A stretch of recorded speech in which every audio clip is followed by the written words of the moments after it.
para o setor de serviço que vai ser muito onerado, depois a gente discute. Então, eu tomo o crédito. Qual que é a mudança para hoje? Eles adotaram um crédito financeiro. Eu só tomo crédito se eu pagar. Aí se eu comprar parcelado, então a medida você vai que eu pago gradualmente. Diferente do que é hoje. E hoje, quando eu tenho uma situação econômica difícil, como a gente está entrando num 2025 relativamente nebuloso do ponto de vista, né, econômico, com notícias diferentes, onde que é o primeiro lugar que o empresário financia? Ele pode deixar de pagar a mão de obra? Ele vai deixar de pagar o fornecedor que é essencial do que ele está comprando para a atividade econômica dele? Não. Então, a realidade brasileira sempre levou um empresário a se financiar, ainda que com multa alta, juros altos, através do imposto. Até porque quem está numa situação econômica difícil não tem acesso, não é que não tenha acesso com juros altos. Muitas vezes não tem sequer acesso ao mercado financeiro. Então, a gente tem essa é a preocupação. Tem que lembrar que do lado do empreendedor, dos negócios, o lucro tende a zero. Por quê? Porque qualquer um aqui, a inflação, a pressão de custos, tudo vem subindo e dificilmente é sempre repassado na mesma proporção para a ponta. Então, se você pegar o mesmo negócio de estética que você tinha há 20 anos atrás, ele dava 35% de margem, com a pressão tributária, com a pressão dos custos onerando, das despesas e dos custos onerando os negócios, hoje ele dá 25%, o mesmo negócio. Então, existe o empreendedor, e isso quando dá lucro, né? Então, no chapéu do empreendedor, ele tem uma pressão de negócio para fazer o negócio funcionar e dar lucro e dar dinheiro, e do outro lado, um leão com fome que só consome mais recursos, que só morde mais e que só onera mais o negócio. Aí, Luciano, só para mostrar isso, quando a gente vai para o imposto de renda, né? Aí já é da reforma. Vai ser a reforma deste ano, ainda vem com o imposto de renda. Tanto que o lucro presumido, qual que é a sua estimativa de margem, como regra no setor de serviço? 32. 32, isso. Era uma margem presunção de lucro. Tá fácil trabalhar com 32? Não. E olha que setor de serviço sempre onde se teve a margem maior, mas a ideia da competitividade do mercado, um PIB de serviço que cresceu como no nosso país, aí a competitividade vem junto, a margem reduziu. E esse é um dos problemas. Pelo incrível até na hora de apurar imposto de renda, como eu trabalho isso. É porque é muito fácil falar assim, não, vai aumentar o imposto, a gente aumenta o custo aqui, o cliente que paga. É muito fácil falar assim, né, Flávio? Na discussão da reforma tributária, eu tenho batido muito, porque tem quase 1 ano e meio que nas aulas de pós-graduação da PUC Minas e da Federal, a gente tem debatido reforma, porque a emenda constitucional veio, foi aprovada, ficamos 1 ano discutindo a lei complementar que agora foi aprovada, e eu tenho batido na tecla, vai aumentar carga tributária. Embora toda a apresentação e uma dúvida na interpretação da legislação é falar, não vai ter aumento de carga tributária. Mas para o setor de serviço, é um aumento assim assustador. Absurdo. Mas é porque pagou pouco. Não. Mas o aumento é muito grande. A gente tem feito um acompanhamento, doutor Flávio, você sabe, com a ABF, né, em relação à reforma tributária, porque as franqueadoras elas vão ser assim, altamente impactadas, porque elas são empresas de serviço. Mas altamente impactadas assim, de ter mais de 100% de aumento de carga, né? Assim, no último cálculo que a gente fez estava em 140 alguma coisa por cento. Mais do que 100. Não. Você falou, não, acho que mais. Eu falei, 140 e poucos. Cara, é muita coisa, Flávio. E aí, como é que você repassa isso pra ponta? Tudo. Não tem como. Vai diminuir a margem de todo mundo. Então, assim, há uma. Se as franqueadoras ainda fossem um negócio que todas estão ganhando muito dinheiro e tal.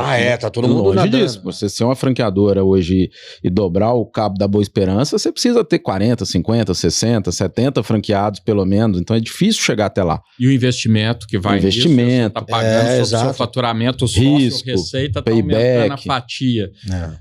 E a questão é que a fatia dele não depende de lucro, né?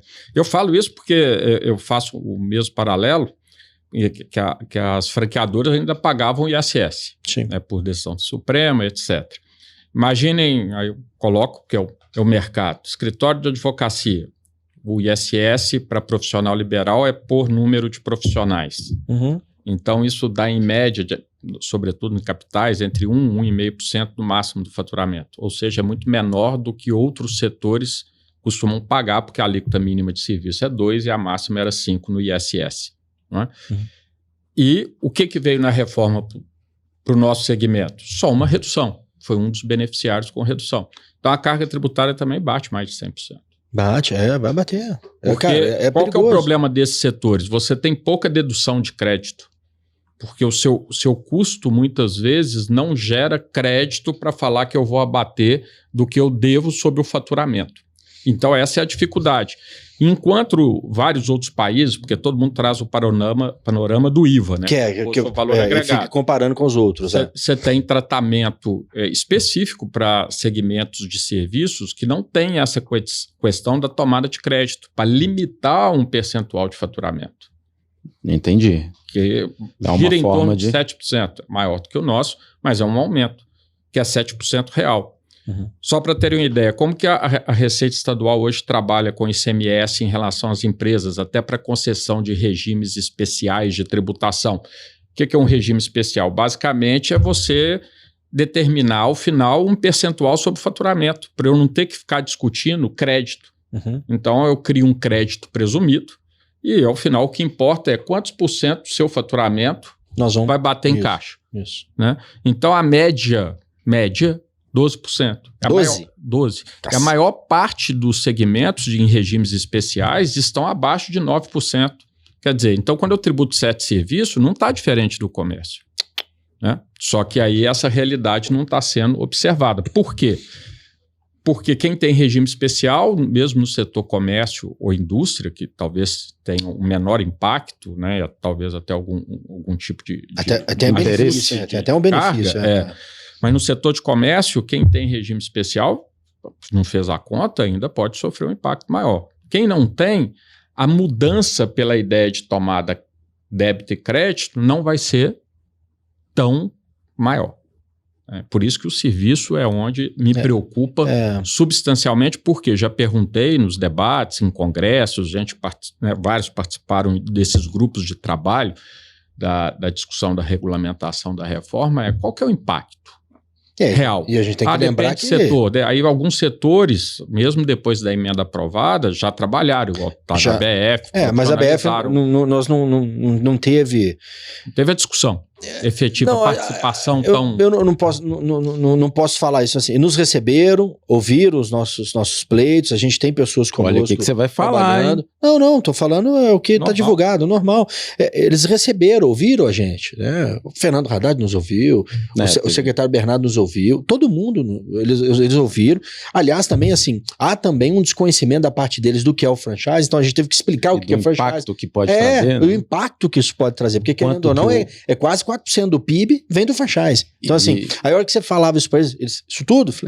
Geração de primeiro emprego, inclusão de primeiro emprego. Inclusão de empregos indiretos e diretos. Então, enfim, há uma imobiliário, há todo um envolvimento econômico do franchise que a gente teve que explicar, mas que por um lado também, assim, eles estão com a visão deles, e aí a gente tem que respeitar também a visão deles, e não adianta ficar dando murro em pó de faca, né, doutor? Então, assim... deve existir um interesse da indústria, né, porque... 20 anos lá, né, trabalhando para isso, então, também, para ela ter o benefício agora. É um setor... É um setor muito particular.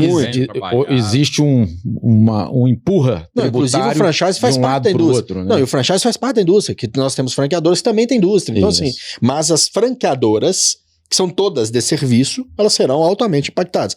Hoje, no Brasil, a gente tem a maioria das empresas de serviço. Sim.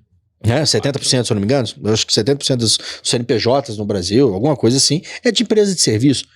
Cara, aí eu te pergunto, Flavião, já que vai impactar, qual que é a luz no fim do túnel disso aí, meu amigo? Porque... Boa pergunta. E quando eu levava esse questionamento para o pessoal, grupo, ou quem estava perto, né? Você falou direto, né? O grande articulador, o Bernardo Lapi, da reforma, o CECIF, como que estão fazendo algo tão geral sem conhecimento de diversos setores? Por quê? É impossível você virar hoje, eu posso usar o meu segmento por isso, falar, estou passando um aumento de carga tributária. Porque quando eu faço contrato com o poder público, isso já vem até em cláusula. As grandes empresas, né, concessões, grandes EPCs, turnkey, contratos do setor de engenharia, já costuma, nos próprios contratos privados, tem a previsão da cláusula de reequilíbrio com impacto tributário. Nós não temos. Aí é mercado. Quem define preço é mercado, não é o meu custo com custo tributário e margem que eu quero. Né? Se fosse assim, ia ser uma maravilha, ninguém quebrava. Tava fácil. Então você tinha que ser pelo menos competitivo na base, mas não é assim que funciona. Não é. E aí não vou saber te responder porque é a minha grande preocupação. Né? E perguntei para um dos membros do grupo de trabalho, que é do governo, falei assim, e o impacto inflacionário estimado? Total, porque isso. Eu convidei, né, para um debate na aula de pós-graduação, eu falei, mas não vai ter aumento de carga, não vai ter aumento de carga. Então isso o governo tem batido sistematicamente.